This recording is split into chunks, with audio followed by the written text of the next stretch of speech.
ada orang yang egois, marah-marah, merasa dirinya menang sendiri, itu namanya NPD. Itu singkatan dari Narcissistic Personal Disorder. Itu gangguan personal dengan ciri-ciri orang itu merasa dirinya paling benar, paling betul sendiri, ya, merasa dirinya pokok itu orang itu anti kritik. Yang sekarang banyak terjadi. Orang-orang ini nggak sadar merasa dirinya itu sebagai korban. Padahal sebetulnya dia ini pelakunya. Nah, bagaimana dengan kondisi NPD ini, Narcissistic Personal Disorder ini? Ini orang yang kalau orang itu tidak kuat maka lebih baik dihindari. Ya, karena orang itu sulit diberi masukan. Nah, ini menjadi orang itu toksik, segala tingkah lakunya itu menjadi toksik. Nah, ini berbahaya. Kalau kita nggak kuat, lebih baik kita menghindar daripada kita ikut masuk di lingkaran itu. Bagi orang yang cemas, yang tidak ada penyebabnya dan lain sebagainya, itu penyakitnya akhirnya menjadi namanya psikosomatik. Psikosomatik itu gampangannya penyakit jiwa yang terus-menerus, kalau ini tidak cepat diatasi, maka tubuhnya akan menjadi sakit, fisiknya menjadi sakit. Kenapa?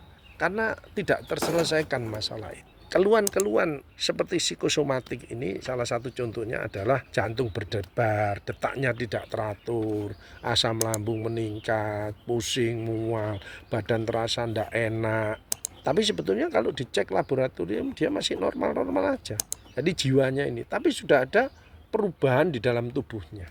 Minimal sistem imunnya akan turun, cemas, gelisah, ya itu mesti pelan-pelan sistem imunnya akan menurun. Tinggal kalau ini tidak cepat diatasi, tidak cepat diobati dan tidak cepat diselesaikan, maka tinggal menunggu organ-organ mana yang kena, tergantung organ mana yang lemah. Jadi setiap tubuh manusia itu ada titik lemah. Titik lemah ini yang tergantung daripada stres yang tadi, selnya itu. Selnya ini melakukan perubahan lemah, apalagi yang namanya stres kronis. Itu bisa menekan DNA.